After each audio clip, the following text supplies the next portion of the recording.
So joining me now is Garrett Nelson, Senior Equity Analyst at CFRA Research. Garrett, it's good to have you with me this morning. So we've seen several analysts actually upgrade Tesla in the wake of this report. You still have a hold on this stock. Why is that?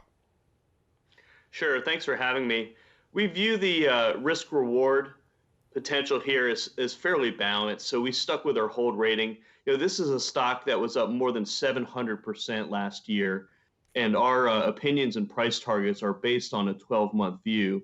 So our view of the stock over the next 12 months is, that it will be a move roughly sideways. Our price target is $750. So we do see a little bit of upside, but not enough to justify a buy.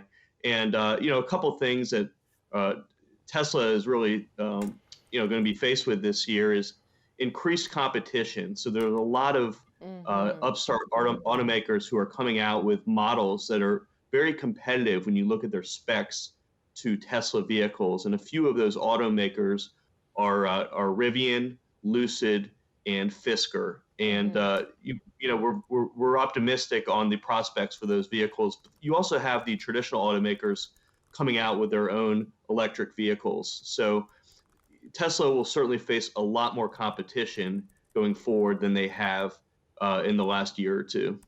Okay, so let's talk about some recent competition, because it was just yesterday that GM unveiled its GMC Hummer EV.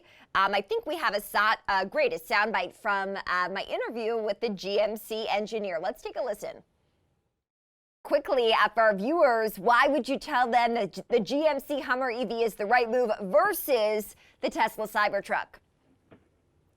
Well, because we're here, we're driving them now.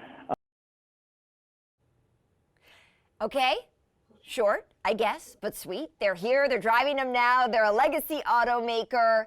What kind of threat does that pose Tesla? Well, I think you really have to look at what consumers want and what's really succeeded with electric vehicles. They're looking for something competitively priced to justify the cost of an electric vehicle versus a gas-powered vehicle. And you look at the Hummer, and that's a six-figure vehicle. So we do think it will have its market, it will have its niche, but as far as selling volume, it's going to be a lot more difficult for that type of vehicle, relative to a Tesla. And that's really where they have succeeded and grown their market share so dramatically over the last 5 or 6 years, when they essentially went from 14% of the U.S. electric vehicle market share to over 60% last year. So they've grown that market share more than 400% in the U.S. They have that very compelling mix of single charge range and price. And to date, the traditional automakers like GM, Ford, they just haven't been able to offer a competitively priced electric vehicle, and one that has sufficient margins. Mm-hmm. And the stock, we mentioned for Tesla, still well below that all-time high of $900 a share, currently trading at $686. So still has a far cry to go before we see those levels yet again. I think these delivery numbers obviously extremely strong, and that is, we know what Wall Street latches onto, but long-term profitability is still a question. What do you expect when it comes to that long-term profitability for this company?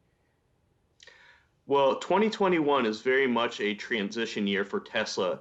They're in the process of building 2 huge factories, one in Berlin, one just outside of Austin, Texas. Those should be online by late this year.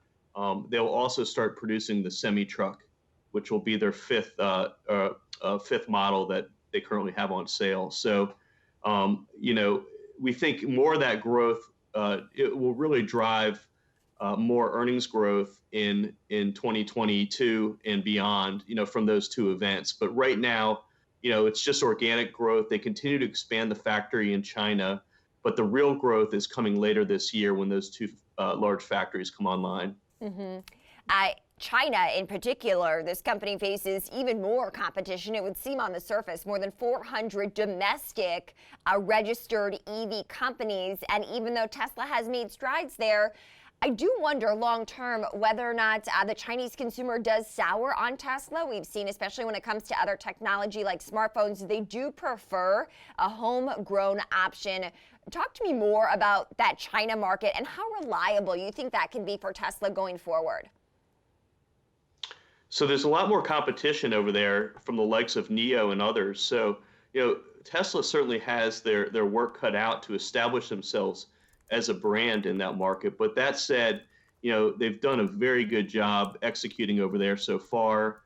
We do think that they are establishing that brand value, but the China market's a little different in that the margins tend to be a lot lower over there relative to North America. So they really have to have a lower operating cost to really justify the margins. But certainly, it's one of the largest markets in the world. They're targeting China as well as India longer term for some significant growth. Obviously, those two countries rank number 1 and 2 in terms of population, and they should be significant long-term growth drivers. So we are positive on China and other Asian countries longer term.